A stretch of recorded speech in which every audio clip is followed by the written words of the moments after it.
I love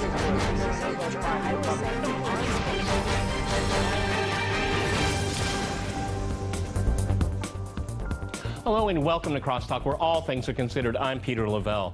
Ukraine's incredibly unpopular prime minister has finally resigned. He will probably be forever remembered by his nickname, Yats, given to him by the Assistant Secretary of State Victoria Nuland. Yatsenyuk's failure in power speaks volumes about the many failures Ukraine has experienced since the illegal regime change 2 years ago.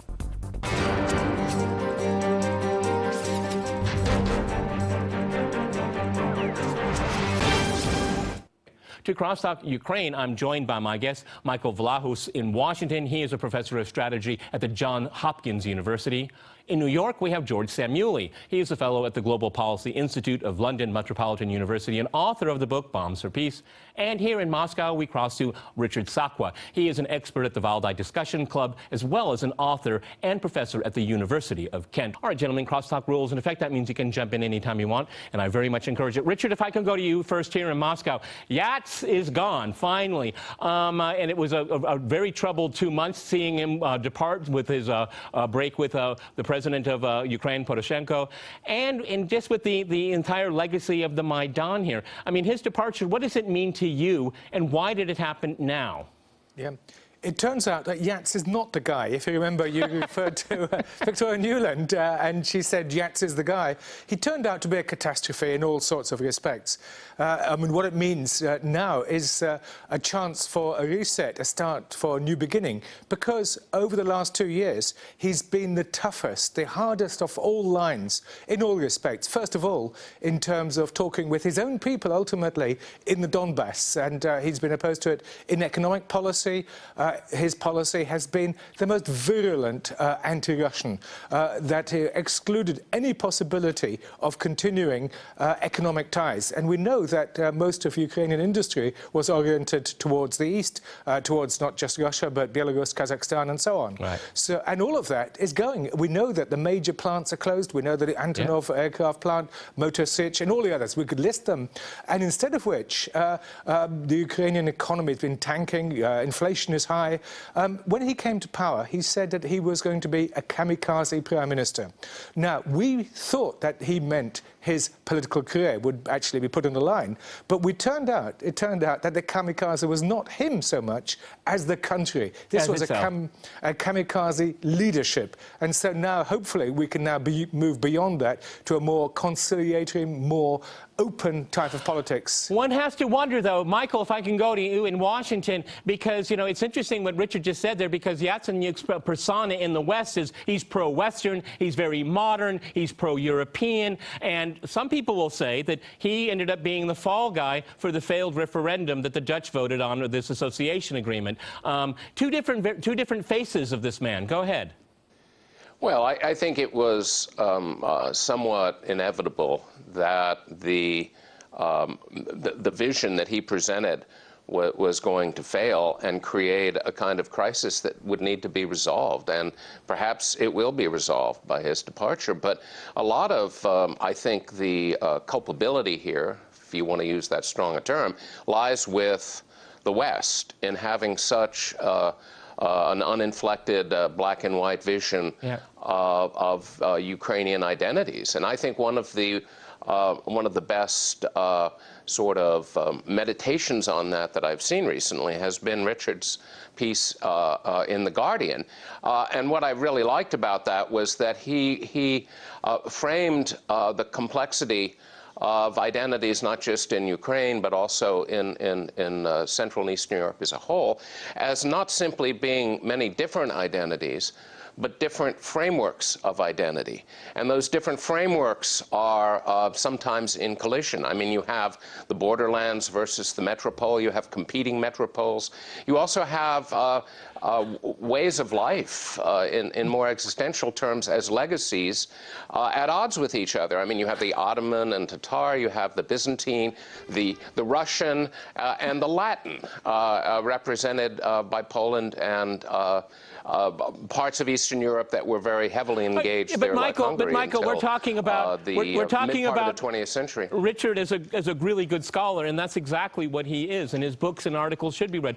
But George, if I can go to you, You know, George, just help me out on this one here. I don't think Victoria Nuland read any of those articles or any of those books. Do you think? Because if she had, maybe there would have been a very different policy towards Ukraine over the last 2 years. Go ahead, George. No, absolutely right. I don't think they care one jot about Ukrainian history. I'm not entirely sure, though, that the West has indeed soured on Yatsenyuk. I get the impression much more that the fall guy for Ukraine will be Poroshenko. I mean, Poroshenko's prominence in the Panama Papers would indicate that it's him that Washington is targeting. And I think Yatsenyuk may well just be stepping away at the moment in the hope that he will return. I mean, let's keep in mind, the policies that the Poroshenko-Yatsenyuk team has been pursuing have been policies that have been recommended by the IMF, by Washington. I mean, they are the ones who have been pushing this agenda of austerity, privatization, ending subsidies, just hammering everyone, and so that the Western corporations can loot Ukraine. So this is, you know, Yatsenyuk has been pursuing this policy faithfully, but the IMF has said, no, he's not going fast enough. And Washington, Victoria Nuland testified last month, was saying also, Ukraine isn't going fast enough with this agenda.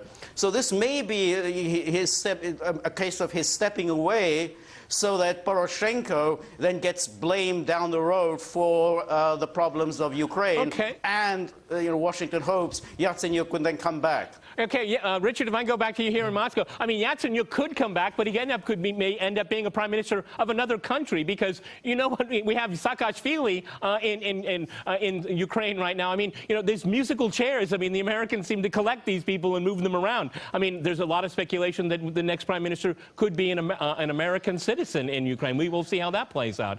But let's talk about Poroshenko, and I think what George brings up a really good point here. I mean, he's still hostage of these political groups on the ground, right sector and these other groups here. When they're really dissatisfied, they march on Kiev and they show their force of power here. He's terrified of these people. Go ahead. He is, on the one side. On the other side, you may have heard that soon after Yatsenyuk's resignation, he immediately said we may actually have to take some measures, and indeed some unpopular ones, in terms of talking with the people in the Donbass, which is obviously the most important question in trying to get either the Minsk peace or some sort of successor to the Minsk peace over. Because basically, all the economic policies, everything that the US and the European Union is trying to do won't work. You actually have to get the politics right first, and then you can actually deal with the economics. And what I think most countries in the West have failed to understand is that until you get this politics sorted, and at the moment it's the most divisive politics, not just for the people in Donbass, but internally, as we've just heard. It's a divided country, it's a pluralistic country, and what we've failed to do, and what the country has failed to do, and what the West has failed to do, is to give constitutional and political form to that diversity. So instead of what this diversity, which is actually magnificent, is lovely, in many ways, many languages, many peoples, and many cultures. Let's give it diversity, and instead of which, it's extraordinarily modest, just a single-minded vision of a particular form of Ukrainian hyper-nationalism, which is actually killing links with Russia and with its neighbours and so on. It's going nowhere. So I think that given the fact that Yatsenyuk has gone, I think that Poroshenko may use this opportunity to open up to some sort of dialogue with, I mean, obviously he'll talk hard, talk tough, but maybe Poroshenko is a man, because of his oligarch and other background, who's used to making deals. Yeah, okay, that's a very good point. Here's a guy that's used to making deals. Michael, I want to go to you, because we have this really interesting juxtaposition right now, because the Dutch referendum signaled very clearly that the Europeans just don't have a stomach to absorb Ukraine in any sense of the word right now here. And plus, you have Poroshenko, he has his back against the wall. He has to start talking. How does he talk peace without looking like an appeaser, because of this rabid nationalism that we've seen in Ukraine in the last 2 years? Go ahead, Michael, in Washington. Look, the reason I brought up cultural historical legacies is that the U.S. and what I call the Latin West, meaning Western Europe, the EU, is unable to understand the kind of authoritarian or unidimensional vision that it brings to Ukraine. And until it does, any initiatives by Poroshenko that would signal a major shift will not be received in a way that will allow them to be fulfilled. And I'm concerned that if, in fact, as good Americans honed on a religious doctrine of American exceptionalism, we haven't seen that up to now in terms of the diversity in Ukraine, we've got to come to that in the future, or nothing is going to happen, and we're going to be active agents in the further strife and decomposition of this wonderful place. Okay. And we will also not be in a position to encourage Russia and Ukraine to find some path forward. Okay, George, again, it seems to me that particularly people like Victoria Nuland and the U.S. State Department in general, they're willing to batter away at Ukrainians until the last Ukrainian is dead, just to spite Russia. Go ahead. Yes, exactly. I don't think Washington has the slightest interest in respecting the diversity of Ukraine. I think Washington wants to further rift between the Russians and the Ukrainians. I mean, again, if you look at this, look at what Nuland is saying now. If you look at what General Breedlove is saying now, these are people who have no interest in any kind of modus vivendi between Russia and Ukraine. They are continually blaming Russia for all of Ukraine's problems, and we would have to believe that they are preparing for some kind of renewed conflict in the near future, because because there is no way that this economic agenda that they are advocating for Ukraine can work. It's never worked anywhere else, and it's not going to work in Ukraine. So how else can you resolve Ukraine's problems other than restarting the conflict in the East? Okay, gentlemen, I have to jump in here. We're going to go to a short break, and after that short break, we'll continue our discussion on Ukraine. Stay with RT.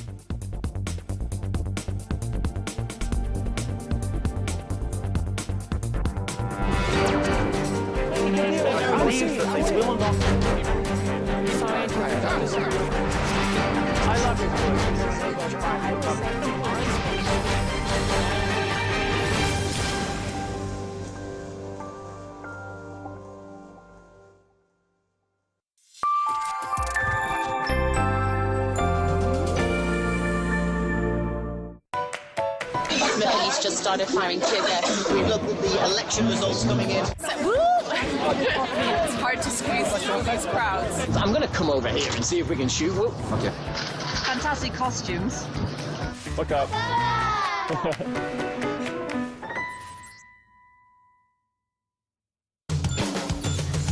I want to talk about double standards. Double standard that there is in Washington. Russia is responsible for fueling this war.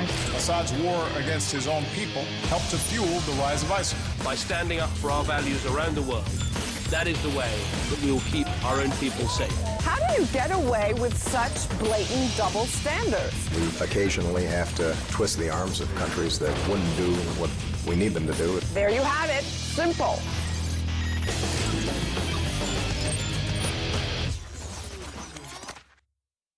Here's what people have been saying about Redacted tonight. Give it to us. Redacted is full-on awesome. Real? The only show I go out of my way to watch every week. It really packs a punch. Lee Camp is the John Oliver of RT America. You guys do have the same accent. Hey, we are apparently better than boobs. Nothing's better than boobs. You see, people you've never heard of love Redacted tonight. The president of the World Bank, though, hates it. He doesn't really have any taste. Seriously, he sent us an email.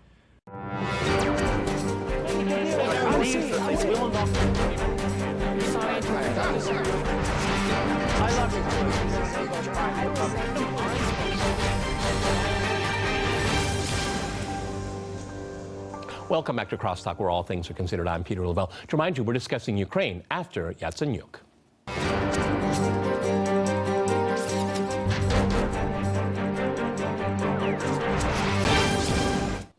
Okay, Richard, it was brought up earlier in the program. One of the things that has happened, people look at what's happened in Ukraine over the last 2 years. The economy is in tatters right now. You have constant political instability. You have constant political infighting.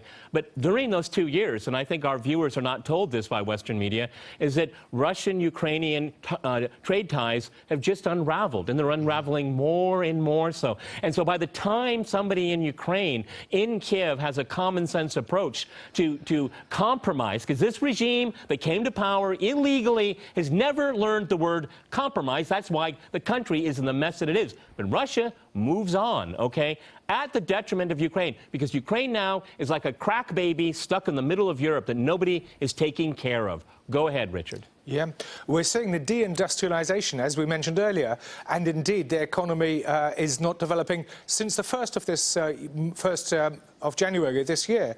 The Economic Party Association Agreement has been in operation with the European Union, but so far only a very, very limited list of items have so far been allowed to go into the European Union market, which was meant to have been the great saviour. So far, the major sale is sunflower seeds. So instead of rockets, engineering products, machine tools and all the rest, sunflower seeds. That is the future for Ukraine if it continues this sort of policy.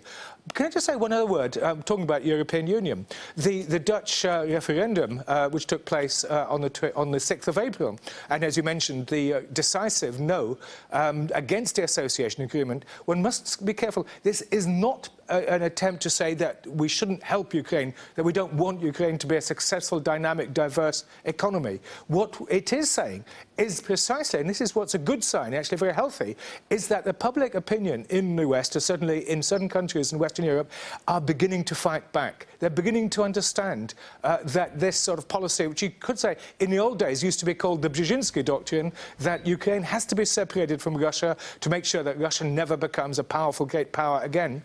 And then this was given substantive form by Radek Sikorski, the former foreign minister of Poland, through the Eastern Partnership. Very simply, this Eastern Partnership represented the radicalization of the Brzezinski Doctrine. Now we're beginning to see the fight back. We've seen the fall of Yatsenyuk within the country and outside Holland. So this month, this spring, I think we're beginning to see a bit of an overview, and the European Union itself is beginning to understand that its own policies have been disastrous as well. You know, Michael in Washington, I'm really glad that Richard brings up this point here, because when we did this program on the Dutch referendum, there was some interesting polling done in other countries in Europe. If I remember correctly, France, Germany, and Italy, and all of those countries in the 60 percentiles said that they would like to have a say on the foreign policy trajectory of the EU vis-a-vis Ukraine. I mean, you have all of it is just a fait accompli done at the very highest levels, and it's taken foreign policy completely away from the electorate in Europe. I find it very, very interesting that finally, and I praise the Dutch here. Direct democracy is healthy, almost always a healthy thing. Go ahead. There are a lot of currents here, and one of them is you're finally getting an evolution away from NATO through the avenue of the EU, and that's going to happen at some point. But the U.S. is still using NATO to exercise this overall orchestration of Europe in a way that is essentially, if not anti-Russian, then focused on the active containment of Russia, and an approach which is part and parcel of the U.S. ethos since after World War II, but certainly after Vietnam, and that has been to demand submission of anyone who opposes us. And this approach to submission dovetails nicely with Polish objectives, and you have something of a recherche of the 1920s going on here, with a desire to box in and to keep Russia humbled and unthreatening, which is actually a form of submission that Russia will never accept. And paradoxically, thus, the United States is being a strategically aggressive dynamic in and of itself in Europe, and with regards to both Ukraine and Russia. And this is going to lead to conflict. It's not Russia, it's not Ukraine. It is, sadly, for us, and we must recognize it, and it's voiced through people like Breedlove, Victoria Nuland, but also presidential candidates like Hillary Clinton. And this aggressiveness will lead to conflict. We've seen it in the Middle East. And we're going to see it, I think, in this part of the world as well. Okay, and George, every time Russia tried to pushes back, it's called aggression. It's really quite amazing. You know, George, it's really interesting here. Again, looking at the media spin here. In Western media, there's this claim that Russia equates the EU and NATO. No, it doesn't do that. It sees them as very different in many ways. But it's the U.S. that sees them as being the same thing. And if you look at the association agreement, the back door is there for NATO expansion into Ukraine. Ukraine does not have to be a member of NATO to be involved in NATO, and that's part. Just read it. It's in black and white. It's on the internet. It's easy to find. No one in Western media ever talks about it. It's verboten. Go ahead, George. That's true. Yeah. Go ahead, George. Yes. Absolutely right. It was a crucial part of the association agreement, which was the foreign policy security part of it, that Ukraine was to be wedded to the Western foreign policy security agenda. And the NATO membership for the Americans has always been the primary objective. And if you think of all of the countries, the recent new members of the European Union, every single one of them joined NATO first. They were forced to join NATO, then came the EU. It's always in that sequence, and it's the same thing was going to apply to Ukraine. Ukraine was promised NATO membership in 2008, and it was always, that was the objective. Now, if Hillary Clinton is the next president of the United States, there is no question that the conflict is going to accelerate mightily next year, because this will be a full Clintonite restoration. All of the Victoria Nulands, the Susan Rices, the Samantha Powers, the Marianne Slaughter, all of that crowd will be much more dominant in the Clinton administration than they were under Obama. They were bad enough under Obama, but they will have full reign under Clinton.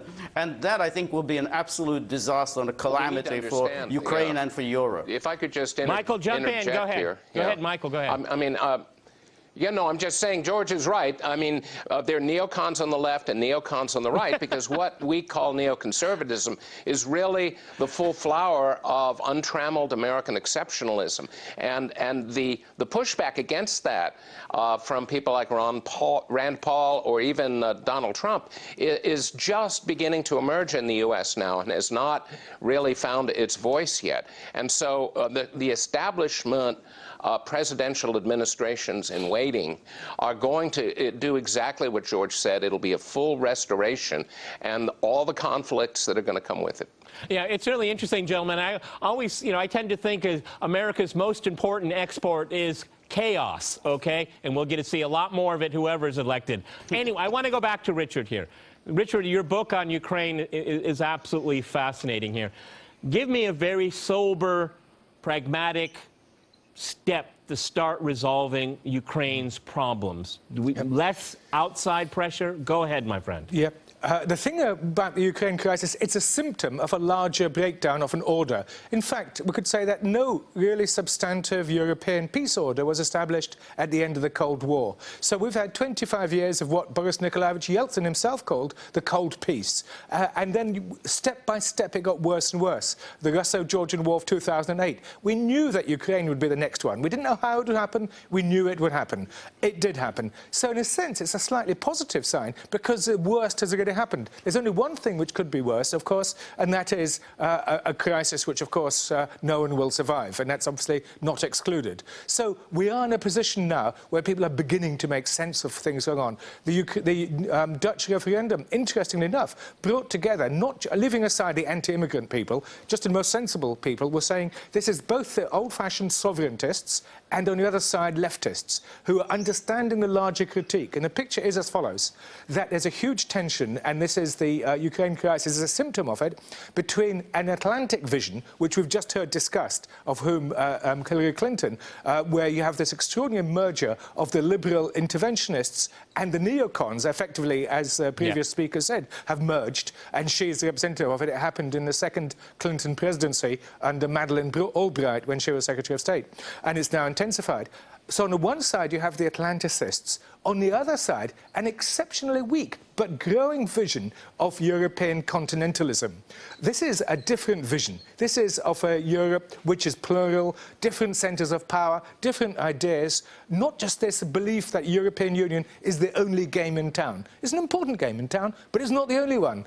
And if we can get this new continental vision, and people like Jean-Claude Juncker and others are beginning even to talk about it, that we can then begin to establish a larger geopolitical framework in which countries like Ukraine can thrive. But Richard, doesn't that mean, though, and this is what Washington doesn't want, it wants to keep the Europeans and the Russians divided, particularly the Germans and the Russians. That's why they don't want this to happen. That's why they continue to put pressure on the Germans and other NATO members not to make any concessions to the Russians, because it's an either-or choice. Go ahead. Absolutely. Yeah. At the moment, it's an absolute dead end. And so long as we got these Merkel...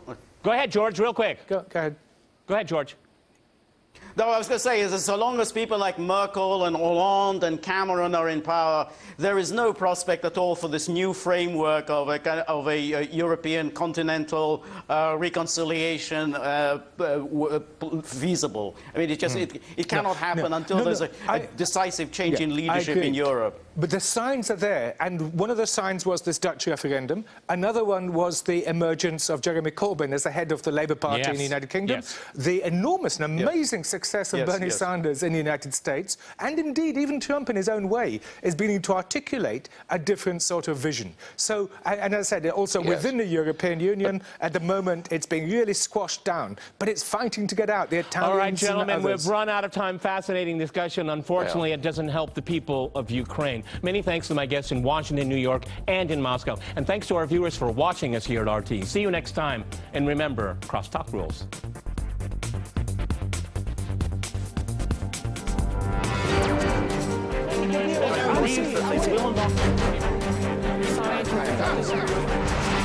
I love you.